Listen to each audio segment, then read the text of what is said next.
In Brooklyn, Jack, John Reynolds, and Sue, Sunita Mani, are a couple who are spending the night in their flats while using their laptops and phones.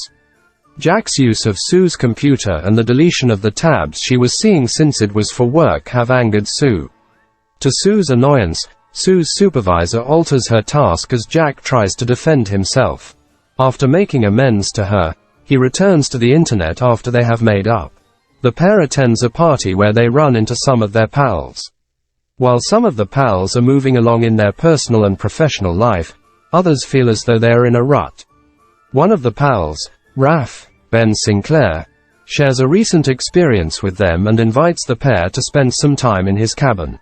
Jack and Sue discuss Raph as they leave the gathering and lament their current circumstances. The following day, Jack and Sue make the decision to leave their phones and internet behind and head to Raph's cabin. Sue phones her boss and emails him to ask for a leave of absence only to learn that she has been sacked. She makes an effort to see the positive side of it. They stay in their apartment for the remainder of the day before getting ready and leaving on their trip. In the meantime, a group of pods can be seen moving toward Earth in the sky. Once in the cottage, Jack and Sue start spending time together. Sue has come up with a list of things they can do to attempt to be a better pair, which annoys Jack because all he wants to do is enjoy the beauty and nature. Just as they begin to hear what appear to be distant gunshots, Sue persuades him to give it a try. Later, they spend the night gazing up at the stars, some of which seem to be falling to the earth. Sue doesn't notice anything as Jack gets out of bed and starts screaming at a chair to leave them alone. Get out!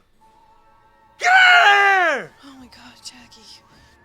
The following morning, a man is spotted hurriedly rushing through the woods. Jack and Sue paddle out on the lake to meditate at the same time. Before the mysterious entity pulls him away, the man almost approaches them. Jack is irritated once more because Sue has everything organized, which he compares to being the same as having a phone in hand, even if the couple is at ease with the background noises of nature. Sue refers to the enormous fuzzy brown object on the floor as a poof, as they leap out of the boat and return to the cabin. The poof has vanished after they both take a shower. Sue eventually gives in and puts her phone back on as Jack starts to relieve his stress by chopping wood logs. She discovers a ton of texts and voicemails with disturbance in the background, along with her mother's conversation about the creatures, which her mother insists are not rats. She conceals the fact that she turned on her phone before Jack returns and decides to concur with her regarding the list. Sue tries to convince him that he is alright as he begins to talk about his worries and sentiments toward himself. He attempts to get Sue to admit something, but all she can say is that she habitually swallows her contacts. A strange animal then hits the window, startling him, before vanishing from view. Jack and Sue spend the evening drinking and playing cards before becoming intimate. Raph emerges on the grass outside the cabin with blood on his head and falls to the ground lifeless. The poof from earlier is standing in front of him. Later, Jack wakes up to scream at something he sees once more. You gotta leave us alone! It's okay. However, this time, the poof can be made out in the shadows. Jack's sourdough starter and their bottle of whiskey are missing, the couple discovers in the morning.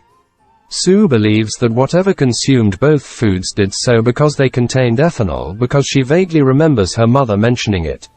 When they try to approach the poof, it shows its long tongue, which it uses to adhere to surfaces and hang from them. They subsequently discover the poof in their living room once more.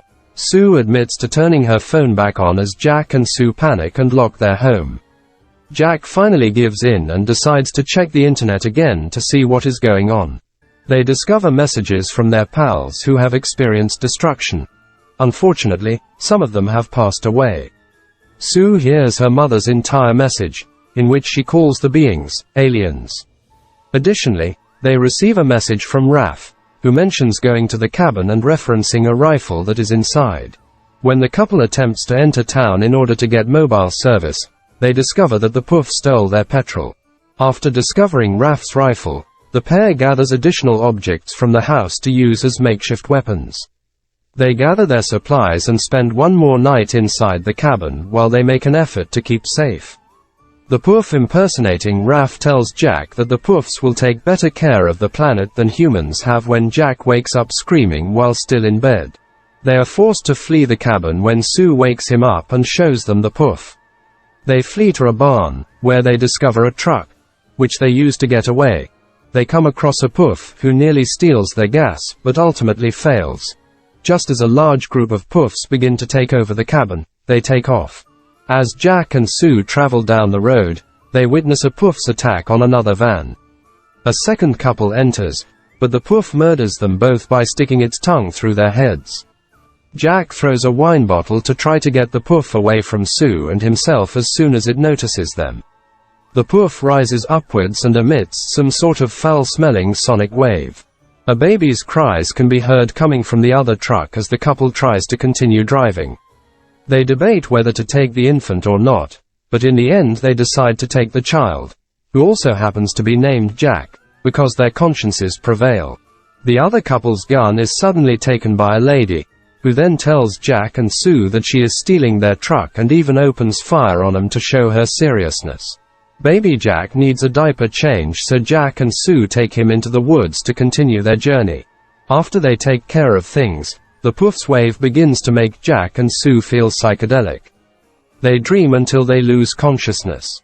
When they awaken, baby Jack has vanished. Another Poof shows up as they begin looking for him and tries to attack, stabbing Jack in the chest with its tongue, but manages to avoid killing him. They are able to locate baby Jack after Sue kills the beast by hacking off its tongue. Because his phone was in his shirt pocket, Jack was spared, but it has since been destroyed. While still strolling with baby Jack, the couple notices a peculiar crystal structure. Sue reaches out to touch it, but a force field prevents him from doing so.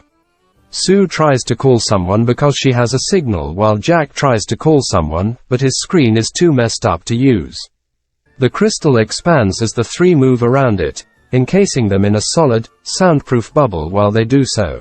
They are still inside the bubble when it floats up to the sky a little while later. Before dropping a bomb to eliminate the Poofs, Jack and Sue witness a helicopter flying over the woods.